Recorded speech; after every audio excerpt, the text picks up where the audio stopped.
Hello students.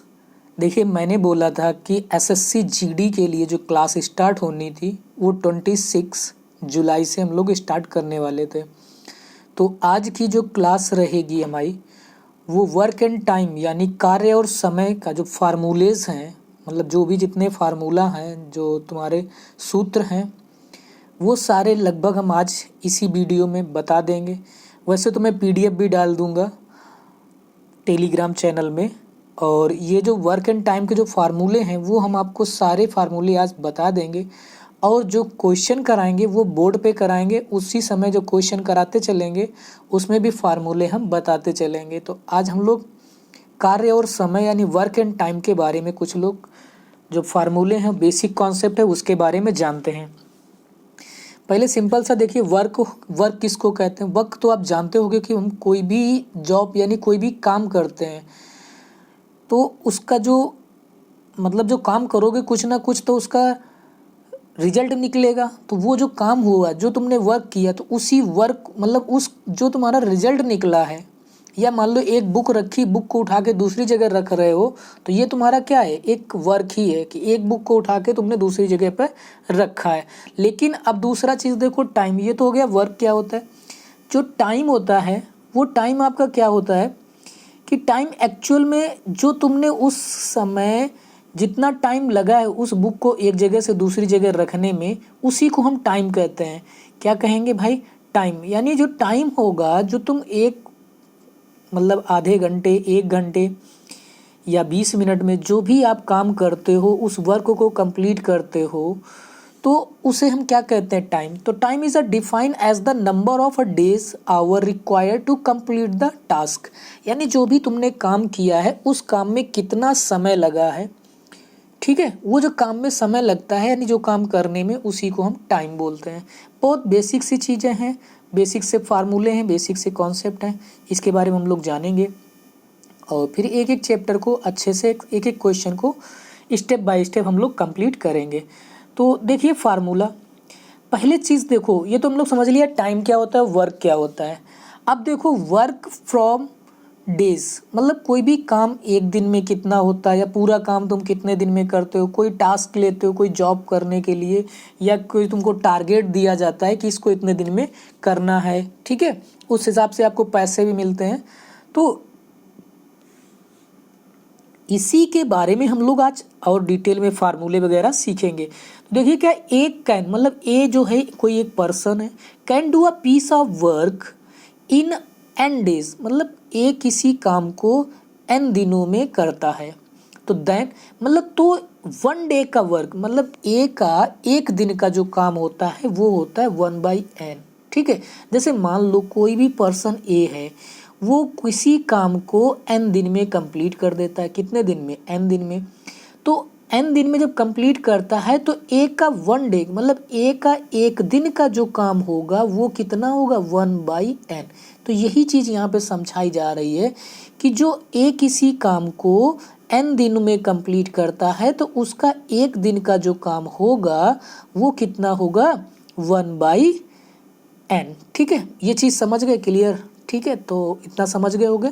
आगे देखो, अब मान लो कि कोई भी व्यक्ति किसी काम को एक दिन में मतलब करता है, तो वो n 1/n काम करता है। यानी कोई भी व्यक्ति या ए जो एक पर्सन है, एक व्यक्ति है, वो एक दिन में 1/n काम को पूरा करता है। तो उस एक का पूरा काम कितने दिन में करेगा? तो A can finish the work in N days.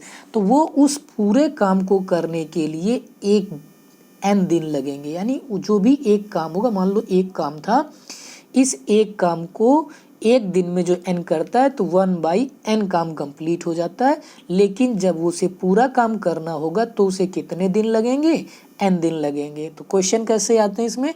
जैसे ए किसी काम को 1/5 डे में, यानी ऐसे कह सकते हो एक का एक दिन का काम 1/5 है, ठीक, और टोटल काम दे दिया जाए तो उसमें पूछेगा कि कितने दिन में काम ये कंप्लीट करेगा।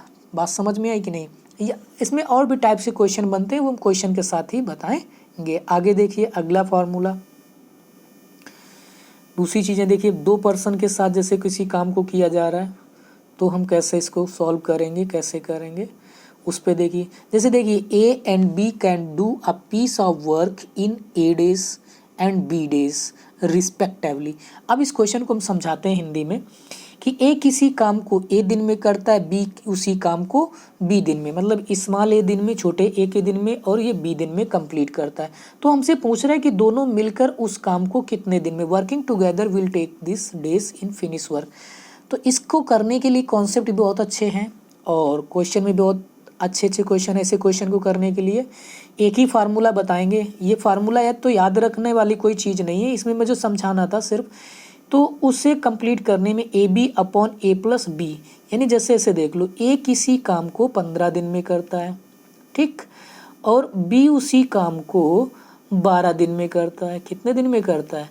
12 दिन में। तो हमसे पूछ ले कि दोनों मिलकर उस काम को कितने दिन में करेंगे, तो हम लिखेंगे 12 इंटू 15 यानी 15 प्लस इंटू 12 अपॉन में इन दोनों को ऐड करके नीचे रख देना है। तो नीचे जब ऐड करोगे तो बन जाएगा आपका 27, और इससे डिवाइड कर दोगे तो दोनों ए प्लस बी जो काम करेंगे वो इतने दिन में करेंगे। तो इसको डिवाइड कर सकते हो, 3 चौको 12, 3 नवा 27, और फिर 3 त्रिका 9, 3 पचे 15, तो 5 चौको 20, 20/3, 20/3 दिनों में ये दोनों ए प्लस बी उस मिलकर उस काम को कंप्लीट करेंगे। तो बात समझ में आ गई होगी कि क्वेश्चन में कैसे करना है। तो 20/3 उन्हें टोटल काम करने में लगेगा। ओके, एक दिन का पूछा जाएगा तो जस्ट पलट जाएगा, यानी 3/20 जो काम होगा वो ए प्लस बी का एक दिन का काम होगा। तो इस टाइप्स के क्वेश्चन को हम लोग और कॉन्सेप्ट से भी सीखेंगे, लेकिन फार्मूला भी हमें पता होना चाहिए, ठीक है। तो ये एक फार्मूला तुम मान लो, और इस क्वेश्चन को करने के लिए हम लोग जो क्वेश्चन होंगे तो और इनके डिटेल हम लोग क्वेश्चन के साथ करेंगे। आगे देखिए अगला,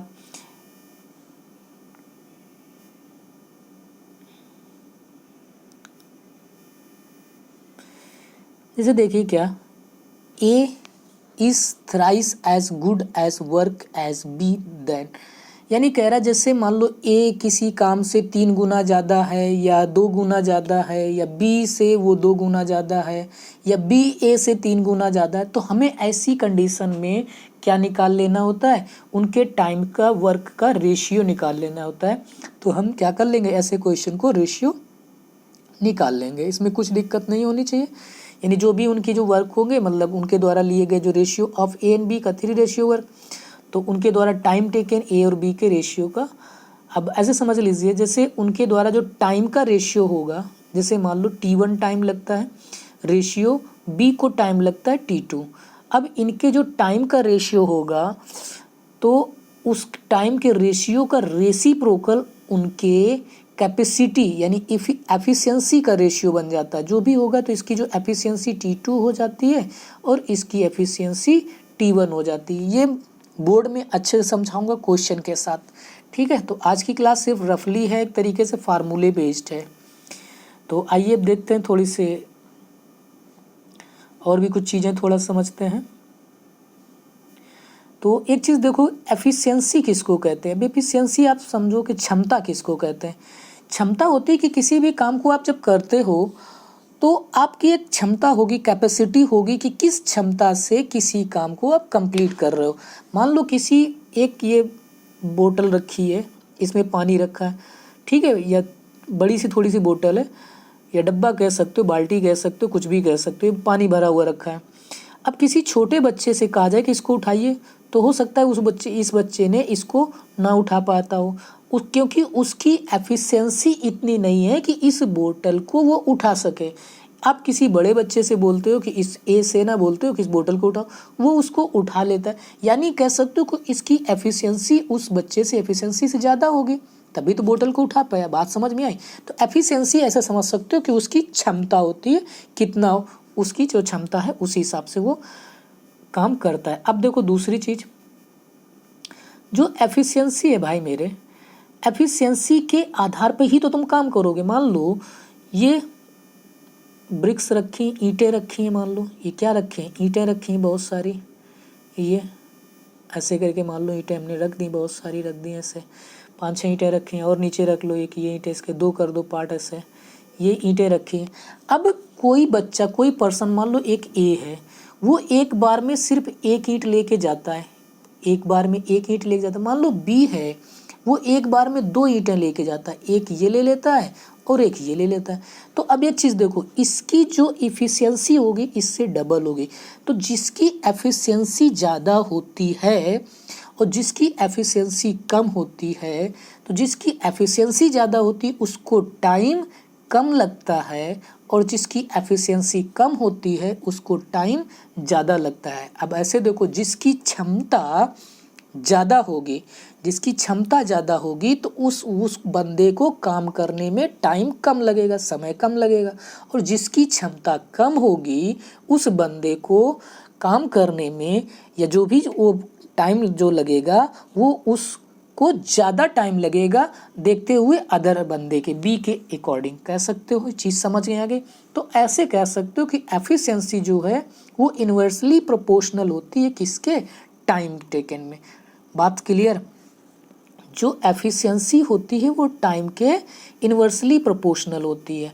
ठीक, तो जैसे ए को टाइम जो भी लगता है, तो मतलब जो इसकी एफिशिएंसी, जैसे ए हो कि जो भी एफिशिएंसी होगी, मान लो 1 एफिशिएंसी या 2 एफिशिएंसी है तो टाइम होगा 1/, उसका 2, यानी उसका इन्वर्सली प्रोपोर्शनल टाइम लगता है। तो बात समझ में आ गई?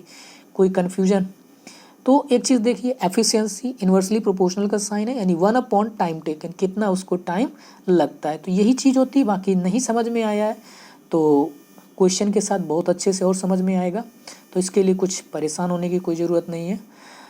अब देखिए, कुछ बेसिक रूल टाइप्स के कह सकते हो, जैसे if A complete a piece of work in x days and B can complete a same piece of work in y days, तो हमसे इस टाइप्स में एक क्वेश्चन पूछा जा सकता है देन कि ए क्या एक दिन का काम 1/x, तो ऐसे करके हम इनके वर्क निकाले जा सकते हैं। तो इसका कोई ज़्यादा, क्योंकि ऐसे क्वेश्चन को हम डायरेक्ट फार्मूले से बताएंगे या डायरेक्ट एक कॉन्सेप्ट होगा उससे बताएंगे।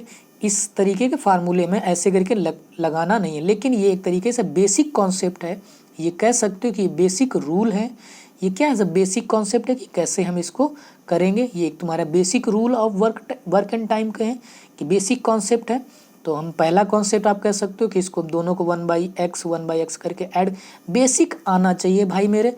बेसिक रूल आपको क्या होने चाहिए? आने चाहिए। बेसिक जो कॉन्सेप्ट है वो हमें पता होना चाहिए। ठीक है, तो एक चीज़ तो ये हो गई आपकी। दूसरी क्या, मान लो कि जैसे इनका हम लोग ऐड कर लेंगे, ए का 1/x और बी का 1/y, दोनों को एलसीएम लेके ऐड करेंगे तो टोटल टाइम ये ऐसे बन जाता है। ठीक है, तो अब आगे आइए। ऐसे करके दूसरे क्वेश्चन में है, जैसे मान लो 3 पर्सन हो गए, ए बी सी हैं। कितने लोग हैं? ए बी सी हैं, और ये ए बी सी मिलकर अलग अलग इतने इतने दिन में काम करते हैं। मान लो ए एक दिन में एक्स करता है, बी का वाई दिन में कंप्लीट करता है, सी उस वर्क को जेड दिन में कंप्लीट करता है। तो अब फिर से तीनों ने वर्क मिलकर कैसे निकालेंगे? तो ए का एक दिन का वर्क 1/x, बी का एक दिन का वर्क 1/y, सी का एक दिन का वर्क 1/z। अब इन तीनों का एक एक दिन का ऐड कर लेते हैं, तो 1/x प्लस 1/y, ऐसे करके हम सभी को क्या कर लेंगे? ऐड कर लेंगे। बात समझ में आ गई कि नहीं आ गई? अब सभी को जब ऐड करोगे तो हमें क्या पता चलेगा? इनका एलसीएम। अब आप एलसीएम लेना आता ही होगा कि x और y और z का डिनोमिनेटर का जितना भी नीचे का एलसीएम ले लेंगे, फिर इसको सॉल्व कर लेंगे, तो टोटल टाइम आपका ये बन जाता है। ठीक है, तो ये बेसिक फार्मूला है या बेसिक कॉन्सेप्ट है, इसको हम कैसे करते हैं। ठीक है, बात समझ में आ गई? तो ये बेसिक कॉन्सेप्ट आपका क्लियर हो गया, इसका भी हो गया। अब अगला देखिए, अदर मेथड क्या है। जैसे मान लो अब कोई अलग अलग वर्क है और मैन इंक्लूड किए जाते हैं।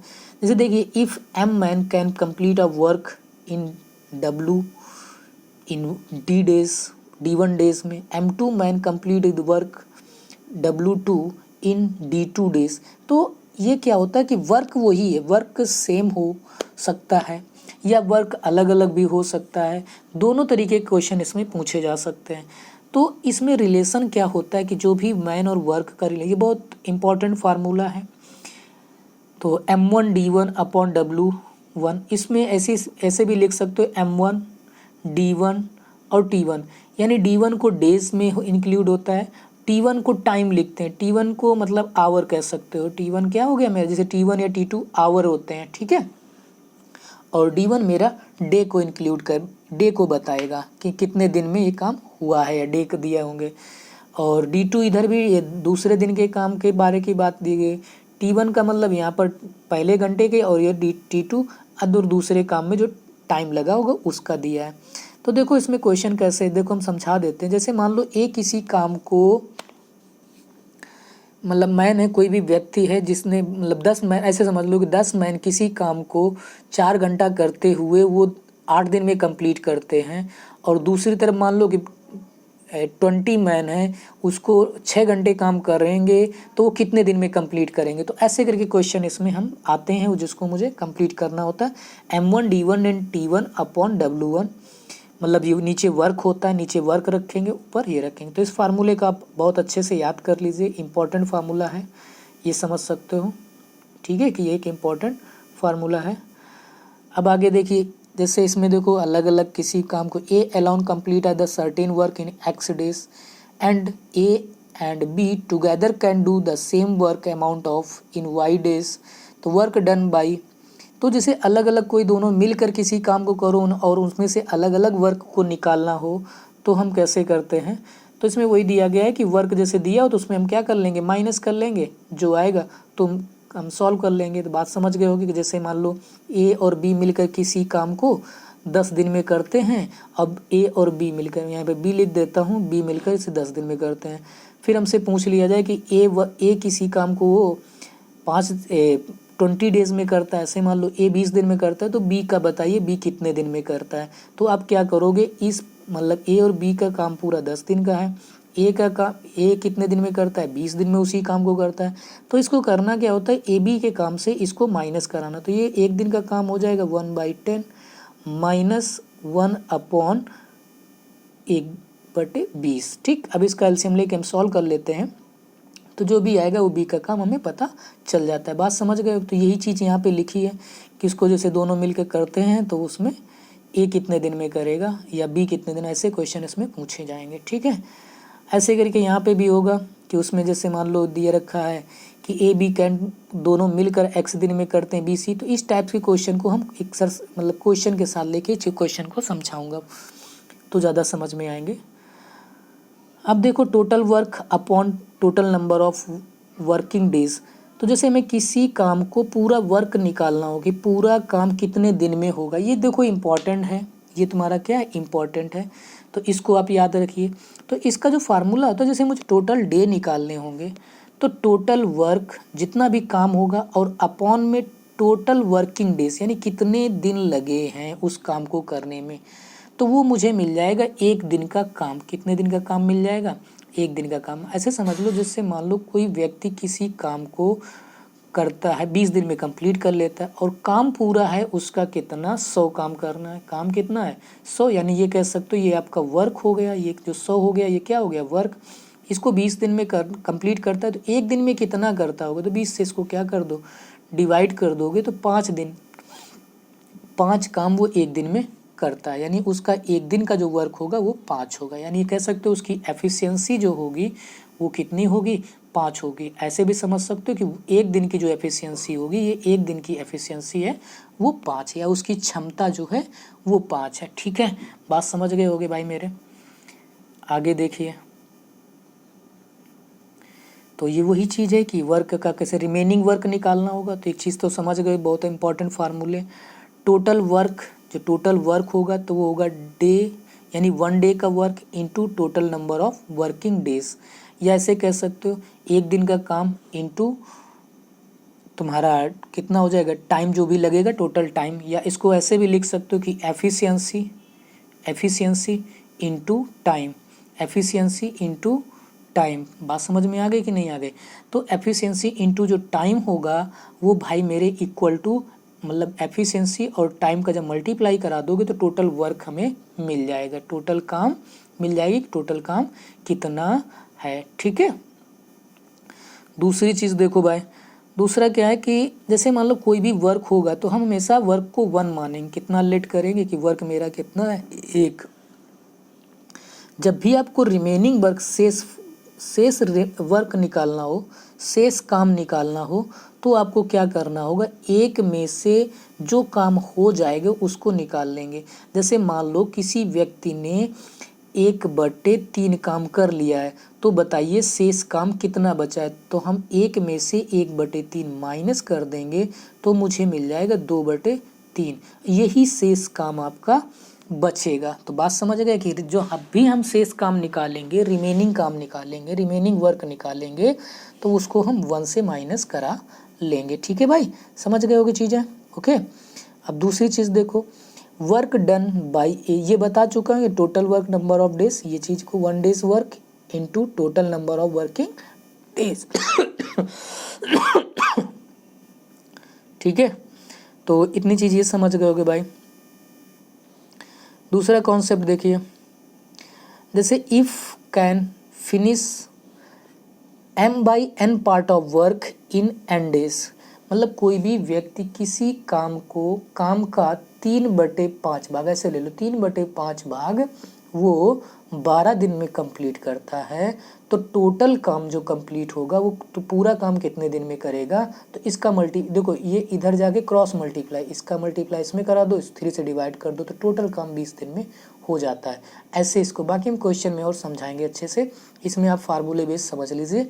तो d डेज में कंप्लीट करता है, तो then total time taken by finish work A, मतलब पूरा काम ए कितने दिन में करेगा, तो उसको हम क्रॉस मल्टीप्लाई बेस देते हैं, यानी मेरा बन जाता है n into M into D. m/m था तो n/m करके इंटू डी कर दिया जाता है। डायरेक्ट आप इसको याद रख सकते हो। तो ये कॉन्सेप्ट आपको डायरेक्ट बिल्कुल पता होने चाहिए और इसमें कुछ ज़्यादा नहीं है। अब देखो 8 नंबर कुछ इसका जो फार्मूला 8 है, रूल नंबर 8, ये कुछ खास नहीं है वैसे, बाकी ये क्वेश्चन के हिसाब में ही क्वेश्चन जब कराएंगे तब बता देंगे, लेकिन फिर भी थोड़ा समझ लीजिए। If A can do a work in x days, B can do same work in y days, when they same start working together, b left the working m days, therefore the complete the work, total time taken complete the work। Equation ये है, देखो समझो, ए किसी काम को x दिन में करता है, y उसी काम को b उसी काम को y दिन में करता है।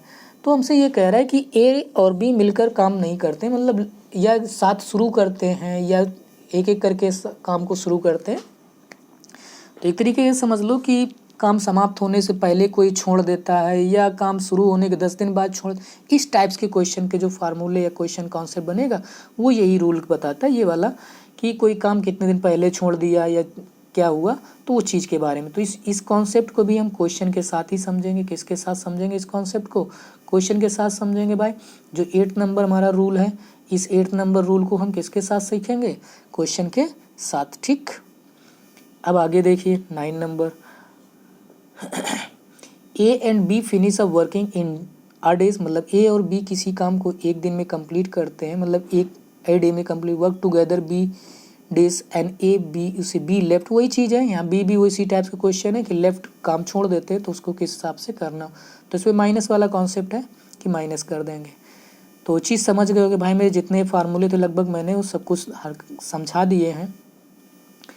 अब ये नहीं कि मतलब फालतू के फार्मूले, मोस्ट इंपॉर्टेंट बेसिक फार्मूले थे, इसीलिए मैंने ऐसे समझा दिए हैं कि चलो इसी में बता देंगे, बाकी क्वेश्चन के साथ फार्मूले लिख दिया करेंगे तो वो ज़्यादा। तो ये चीज़ बता चुके थे कि किसी वर्क को M1 और M2 D2 वाला, ये कॉन्सेप्ट हम भी बता चुके हैं कि ये क्या होता है, ये भी मैंने एफिशिएंसी वाला जितना कॉन्सेप्ट है सारा कुछ मैं क्लियर कर दिया हूँ कि कैसे वर्क को लिखना है, कैसे टाइम और कैसे इसको लिख सकते हैं। ठीक है, तो ये सारी चीज़ें हम लोग क्लियर कर चुके हैं। तो आगे देखिए क्या है, जैसे ये सारी चीज़ें क्लियर हो गई, टाइम एंड के इनके इक्वल भी होगा, वर्क का क्रॉस करा दोगे तो मल्टीप्लाइंग भी हो जाएंगे। जैसे मान लो इसको हम इक्वल में दिए तो इनको क्रॉस करा दो तो W1 यहाँ के इसके साथ आ जाएगा और W2 तुम्हारा उस नंबर के साथ आ जाएगा, यानी W2 इसके साथ आ जाएगा और W1 इसके साथ, क्योंकि क्रॉस करा दोगे इधर ये इसको इधर तो क्रॉस मल्टीप्लाई में मिल जाती हैं वही चीज़ें। ठीक है, बात समझ गए। तो अब आगे देख लीजिए इसकी चीज़ें कुछ और, जैसे मान लो इनका मतलब क्या क्या होता है इन साइन का, इन ऑल दिस अबव जो फार्मूले जितने बताए थे उन्हीं का मतलब है। M मतलब होगा नंबर ऑफ मैन जो वर्क कर रहे होंगे, वर्कर्स जो भी होंगे, मैन होंगी या वुमेन भी कह सकते हो, यहाँ पर M लिखा है तो ये मान लो कि मैन की बात नहीं है कि सिर्फ मैन है, मैन की जगह बेटा ये भी हो सकता है, बॉयज़ भी हो सकते हैं। तो ऐसा नहीं कि मैन क्लासिफिकेशन मैन होंगे तो ही रखेंगे, हो सकता है बॉयज़ दे रखी हो, गर्ल्स दे रखे हों, या तुम्हारे वुमेन्स दे रखी हों, तो ऐसा नहीं कि जो भी होंगे हम उसी हिसाब से यहाँ पे ये समझ लो वर्कर्स होते हैं। एम हमें नंबर ऑफ़ वर्कर्स के बारे में बताता है कि एम जो है वो नंबर ऑफ़ वर्कर्स तुम्हारे बॉयज़ गर्ल्स वुमेन्स कुछ भी हो सकता है। डी जो होता है वो नंबर ऑफ़ डेज़ के बारे में बताता है, कितने दिन है। और जो टी टाइम होता है, टाइम रिक्वायर्ड, जैसे ये आवर में हो सकता है, मिनट में हो सकता है कि एक दिन में कितना काम किया जाता है। डब्लू जो होता है वो वर्क को हमें रिप्रेजेंट कराता है, यूनिट्स ऑफ वर्क, कितनी वर्क मतलब क्या होता है, ठीक। और ई जो है मतलब हमें वो एफिशिएंसी के बारे में बताता है कि उसकी क्षमता कितनी है किसी भी पर्सन की। तो इन वर्ड्स के बारे में मुझे पता होना चाहिए। सबसे इम्पॉर्टेंट अब बात समझिए कि एफिशिएंसी बहुत इम्पॉर्टेंट है, कि एफिशिएंसी हमें याद होनी चाहिए। ये जो फार्मूले हैं ये वाले जितने फार्मूले मैंने बताए हैं ये आपको पता होने चाहिए। ये जितने फार्मूले, ये ऊपर के जो फार्मूले बताए वो भी, इनके नाम पता होने चाहिए कि किसको क्या, किन के बारे में क्या कहते हैं। मतलब D1 डी क्या है, D2, अब वहाँ पर D1 लिखा हो सकता है तो मतलब किसी एक इधर वाले पार्ट अलग अलग होते हैं, उस हिसाब से लिया जाता है, ठीक है। तो चीज़ें लगभग सारी समझ गए होगी। तो हमें जो वो पहले के 3 फार्मूले थे वो भी आपको बहुत अच्छे से आने चाहिए, और ये वाले जो फार्मूले ये सभी आपको रटे होने चाहिए, ठीक। पहले के कौन से फार्मूले, कि जो मैंने आपको क्षमता के हिसाब में बताया था कि देखो मैं बता दे रहा हूँ फिर से, जहाँ पे शायद मैंने बता दिया था कि टाइम इज इक्वल टू दिया होगा तो उनके मल्टीप्लाई वाले जो क्वेश्चन थे, एफिशिएंसी इनटू टाइम निकालना, या वर्क कंप्लीट किया तो उसमें से कितना डेज या टाइम निकला, वो सारे जितने फार्मूले थे ये वाले। तो एक ये सोच सकते हो कि 6 नंबर जो है ये हमें बहुत अच्छे से पता होना चाहिए। 6 नंबर के जो फार्मूले वो सारे आपको लर्न होने चाहिए, और लास्ट वाला कॉन्सेप्ट का ये वाला सारा कुछ हमें पता होना चाहिए। Okay, thank you. कल की क्लास में हम लोग क्वेश्चन करेंगे। क्वेश्चन इन फार्मूलों में बेस्ड होंगे, और वहाँ पे नए नए कॉन्सेप्ट, नई नई चीज़ें, नए तरीके से क्वेश्चन सोल्यूशन हम बताएंगे। तो आज की क्लास के लिए बस इतना ही। वीडियो आपको पसंद आया हो तो लाइक एंड शेयर ज़रूर करिए, और जितने भी बच्चे एसएससी जीडी की तैयारी कर रहे हैं प्लीज़ इस वीडियो को पूरा देखें, और जो भी तुम्हारे फ्रेंड्स लोग हैं उन तक आप इस वीडियो को शेयर करें। Okay, thank you for watching.